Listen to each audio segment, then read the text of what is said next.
Welcome back to GSMC's Down by Contact Sports Podcast. I am your host, Jeremy Lapidus. Today is Wednesday, March 5th. If you were just tuning in, we just went over the NBA Power Rankings. In this segment, we turn our attention over to the NFL. What would a dream offseason look like for the Detroit Lions, a team that went 14-3, won their division, but fell in the divisional round? We'll talk about that in just a second. But before we do, remember, if you would like to be an even bigger part of the show than you already are, all you need to do is go to gsmcpodcast.net.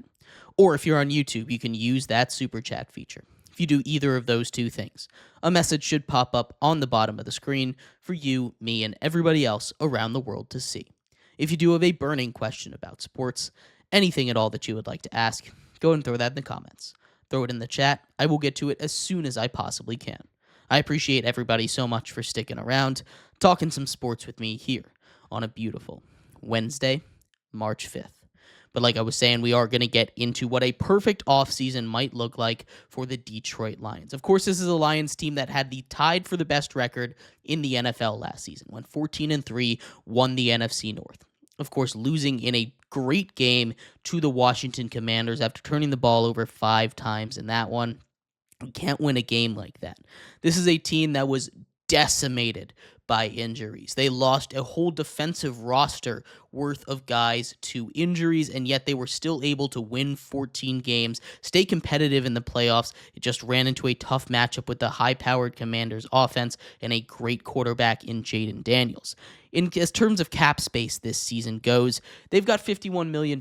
It's pretty good. 12th in the NFL right now, but they do have a lot of key pending free agents. They've got a couple starters, a couple guys that have been pretty big in the locker room, and guys that would be good to re-sign, right? You've obviously got one of the top corners on the market in Carlton Davis, as well as 2 other corners that got some playing time to fill in Kindle Vildor and Afitu Melanfanu. These guys all got good playing time. I think if you do need a corner, you need to bring back Carlton Davis, a guy familiar with the system, a guy that had a pretty good year last year. If not, go out and get one in the draft. I still think Carlton Davis is someone you should bring back anyway, though, as long as it's for the right price. You need to have someone opposite of Aiden Hutchinson, though. Aiden Hutchinson goes down. So did Marcus Davenport, who's a free agent right now. Marcus Davenport came in and had a really explosive start to the season before ending his season with an injury.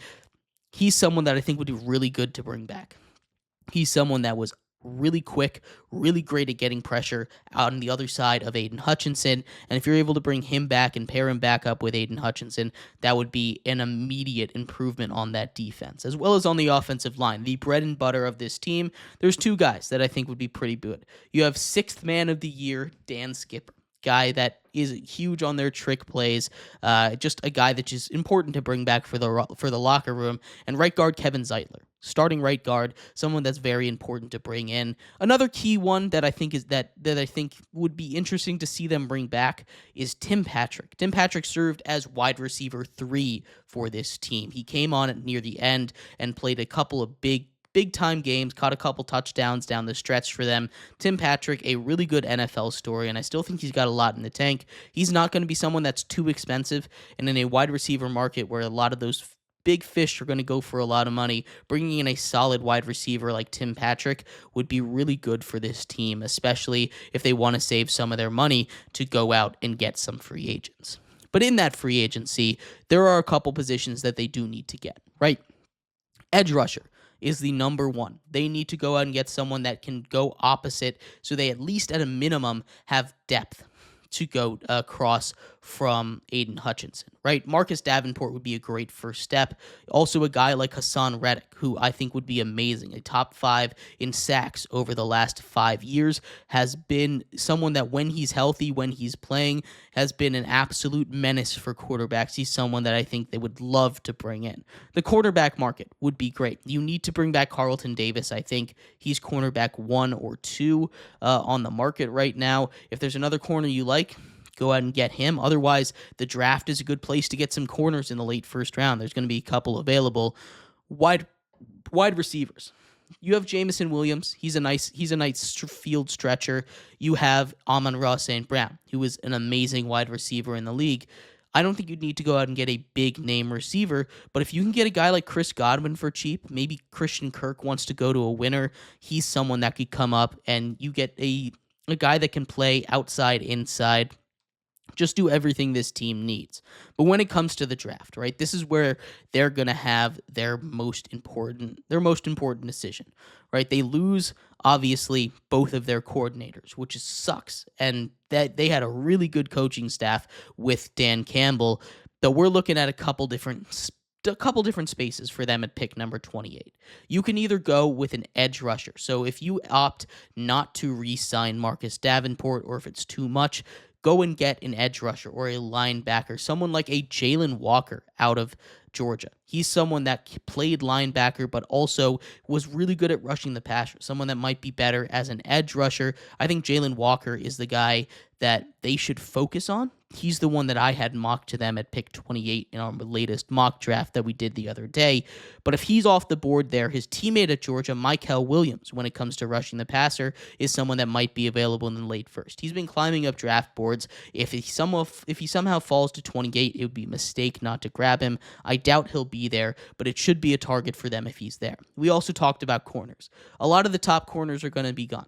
The top two, Will Johnson out of Michigan and Jahdae Barron out of Texas, I both expect to be gone. But someone that I really do like is Siobhan Revell. Siobhan Revell out of ECU, Eastern Carolina University, is a guy that I really do love. He dealt with some injuries last season, but he should be back. He's one of my favorite corners in this draft. He's someone that you should be able to find at the end of the first round.